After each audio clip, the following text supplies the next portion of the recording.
Hello students. Presently हम system of particles and rotational motion fifth unit study कर रहे हैं। और देखिए,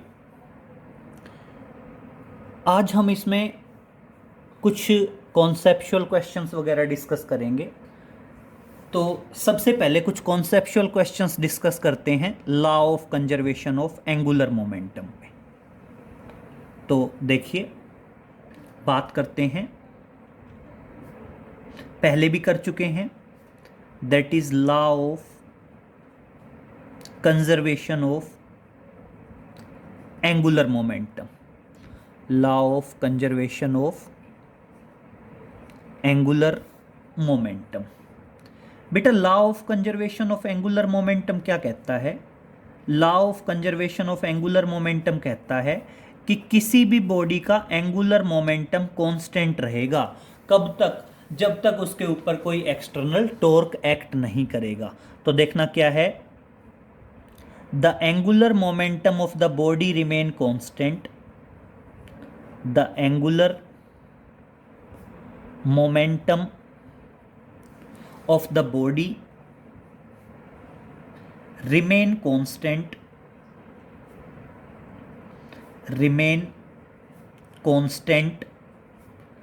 until any external torque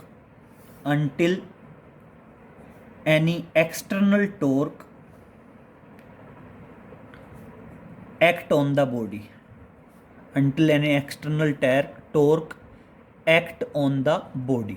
मतलब जब तक बॉडी के ऊपर एक्सटर्नल टॉर्क नहीं लगेगा तब तक एंगुलर मोमेंटम कांस्टेंट रहेगा। और अब मेरी बात सुनिए, angular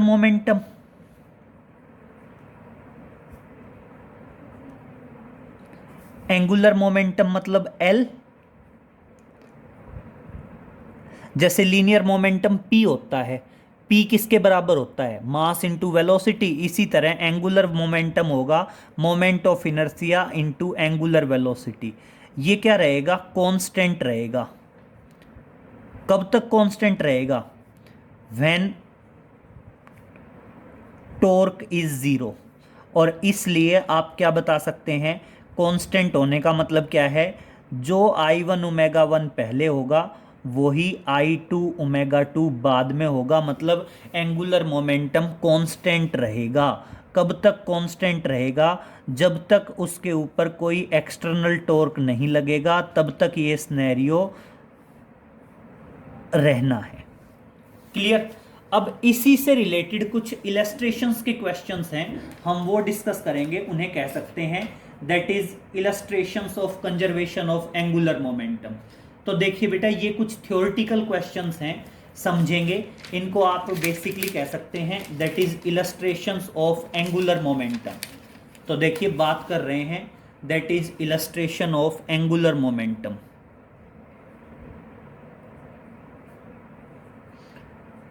That is illustrations of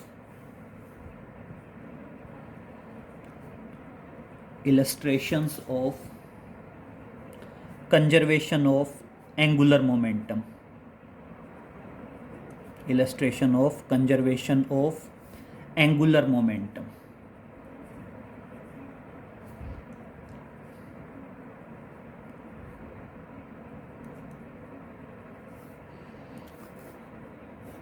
अब illustration of conservation of angular momentum में सुनो बेटा, क्या पॉइंट है, क्लियर करना।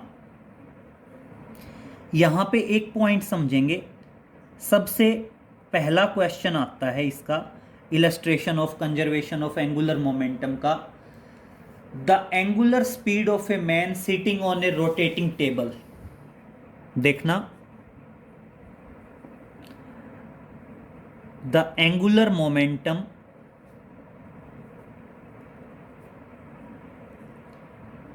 थोड़ा सा थ्योरेटिकल पोर्शन ज़्यादा है, समझेंगे। द एंगुलर मोमेंटम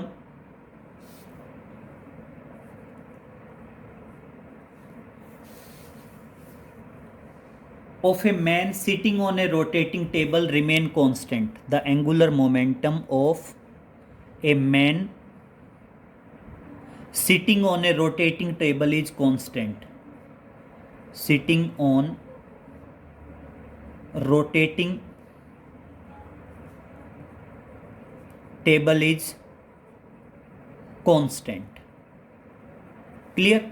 एक रोटेटिंग टेबल है बेटा, उस रोटेटिंग टेबल पे एक आदमी बैठा है और उसका एंगुलर मोमेंटम क्या है बेटा? कांस्टेंट है।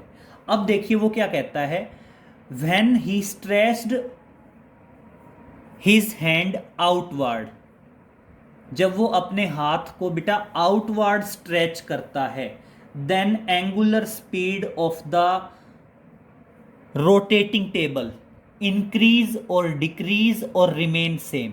क्वेश्चन क्लियर करिए कि क्या है। मान लीजिए मैं इसको ऐसे भी कह सकता हूं कि the angular momentum of a man sitting on a rotating table is constant when he stretched his hand outward, when he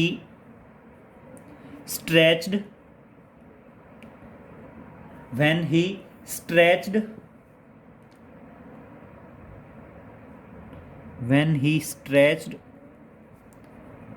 his hand outward,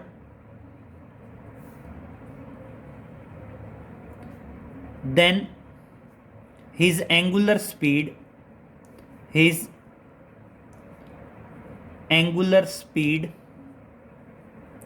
increases y। अब क्वेश्चन सुनिए कि जब वो अपने हैंड आउटवर्ड स्ट्रेच करता है तो उस टाइम पे क्या होता है बेटा? एंगुलर वेलोसिटी बढ़ जाती है। क्यों बढ़ जाती है? अब एक पॉइंट बहुत ध्यान से सुनेंगे। इस क्वेश्चन से पहले मैं कुछ सिंपल पॉइंट डिस्कस करना चाहता हूं। आप ये कहते हैं, मान लीजिए एंगुलर मोमेंटम है आई ओमेगा। एंगुलर मोमेंटम क्या है? आई ओमेगा है। मैं कहता हूं मान लीजिए एंगुलर मोमेंटम कांस्टेंट है 12 12 12 12। ठीक है। मान लीजिए मोमेंट ऑफ इनर्शिया है 1 और एंगुलर वेलोसिटी है 12। तभी आया ना 12।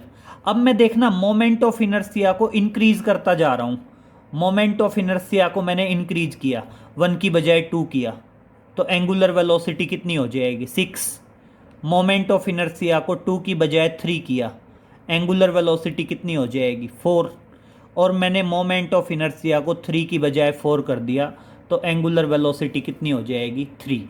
तो एक चीज़ बहुत ध्यान से सुनिए, अगर आपका एंगुलर मोमेंटम कांस्टेंट है, अगर आपका एंगुलर मोमेंटम कांस्टेंट है तो देखिए, अगर मोमेंट ऑफ इनर्शिया बढ़ता जाएगा तो एंगुलर वेलोसिटी कम होती जाएगी। देखिए मोमेंट ऑफ इनर्शिया बढ़ता गया तो आपकी देखिए एंगुलर वेलोसिटी कम होती गई।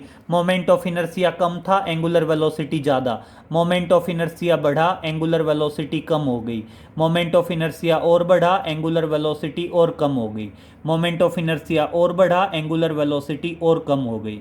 तो ध्यान रखना, जैसे जैसे मोमेंट ऑफ इनर्शिया बढ़ता जाएगा वैसे वैसे आपकी एंगुलर वेलोसिटी क्या होती जाएगी? कम होती जाएगी, अगर एंगुलर मोमेंटम क्या है? कांस्टेंट। अब सिचुएशन सुनिए, अब वो क्या कह रहा है?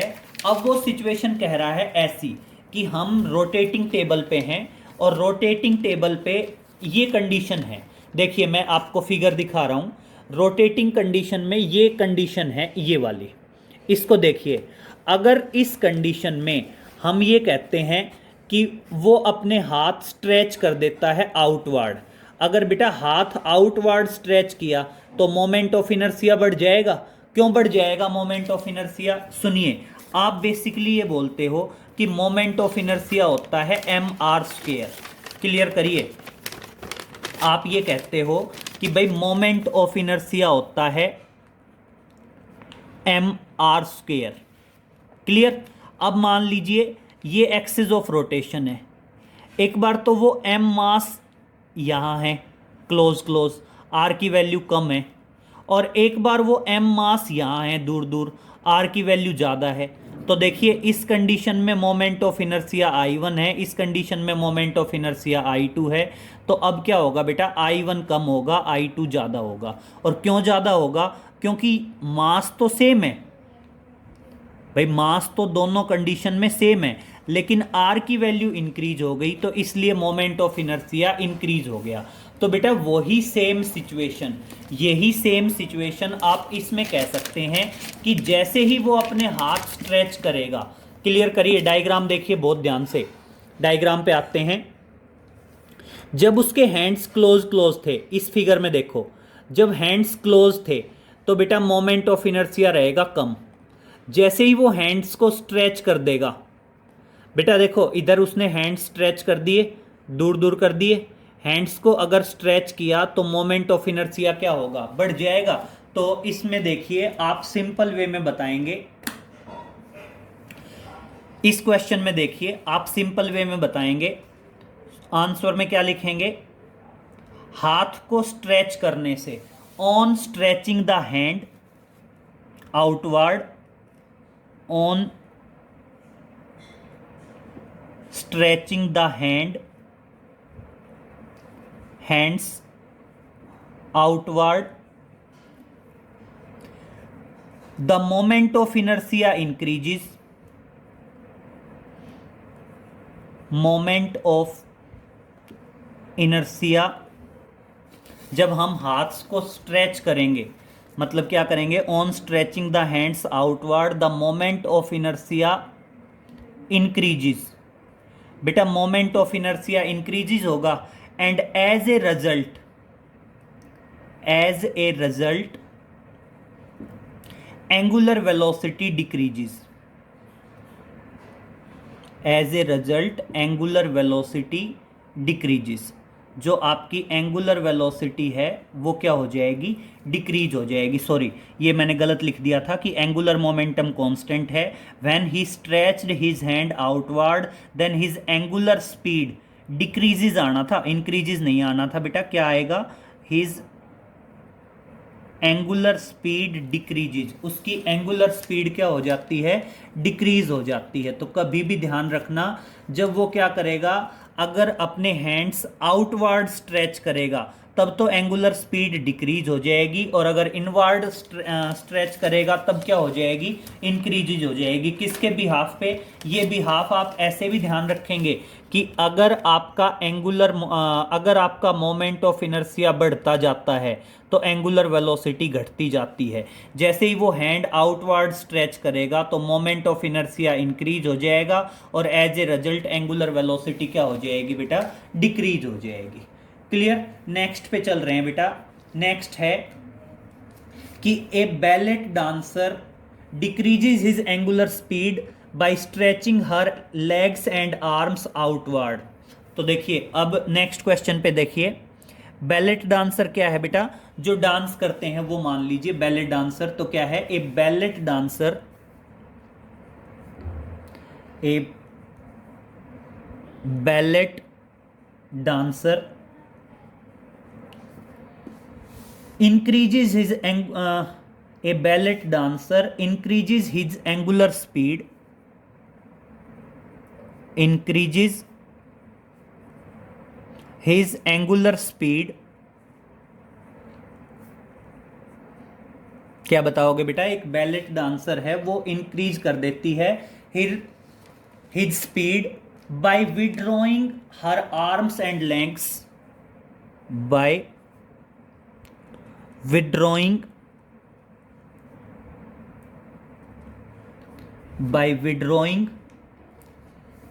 her arms and legs, her arms and legs towards her body, towards her body. Why? Question सुनिए बेटा, बैलेट डांसर है, बैलेट डांसर के लिए आप ये वाला डायग्राम मतलब ये वाली फिगर देख लीजिए, थोड़ा बेटर समझ में आ जाएगा। भाई बैलेट डांसर है, क्लियर करिए, ये मान लीजिए ये डायग्राम है बैलेट डांसर का। अब क्या है, बैलेट डांसर इस तरह से डांस कर रही है और जैसे ही वो अपने हैंड्स और लेग्स क्लोज करेगी, यहाँ पे देखना उसने हैंड्स और लेग्स दोनों क्लोज कर दिए। बेटा हैंड्स और लेग्स क्लोज करते ही मोमेंट ऑफ इनर्शिया कम हो जाएगा, क्योंकि देखिए जब हैंड्स और लेग्स दूर दूर थे तो मोमेंट ऑफ इनर्शिया था ज़्यादा। जैसे ही उसने हैंड्स और लेग्स क्लोज किए तो मोमेंट ऑफ इनर्शिया क्या हो गया, कम हो गया। तो इसमें भी आप यही रखेंगे, as the angular momentum is constant. Answer में क्या लिखेंगे, as the angular momentum of the ballet dancer is constant, of the ballet dancer is constant। ठीक है बेटा, जो एंगुलर मोमेंटम है बैलेट डांसर का वो कांस्टेंट है। फिर क्या बताओगे, now her moment of inertia decreases, now her moment of inertia decreases when she withdraw her arms and legs towards her body, and as a result the angular speed increases,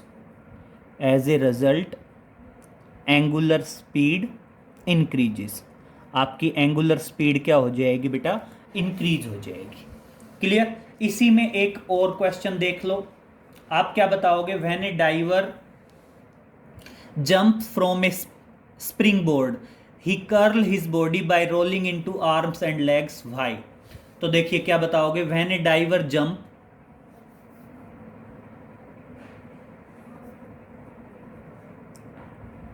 when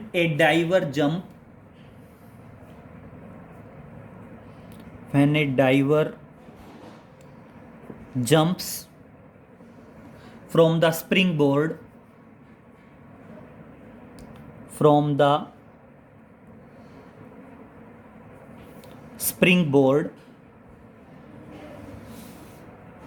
he curl his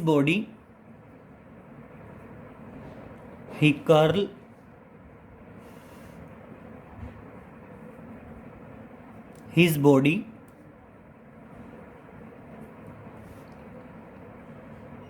by rolling his arms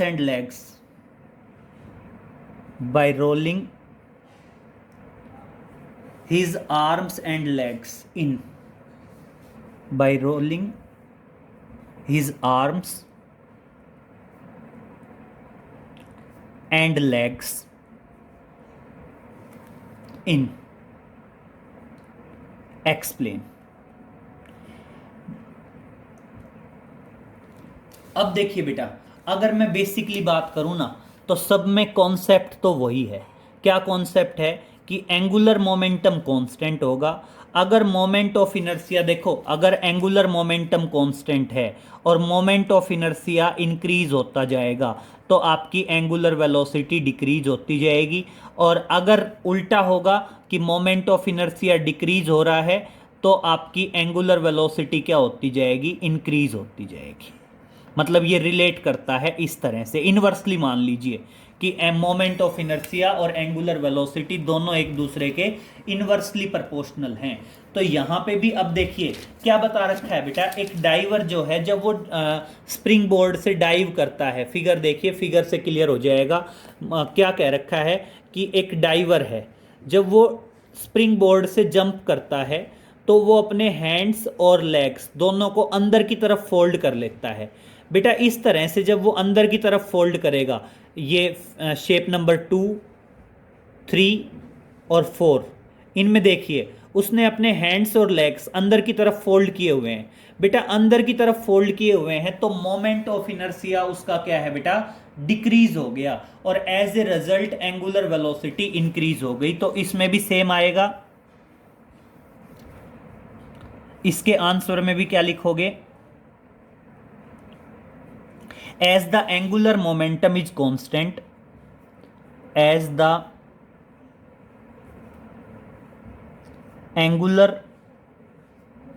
momentum is constant, बेटा जो angular momentum है वो constant है। And क्या बताओगे,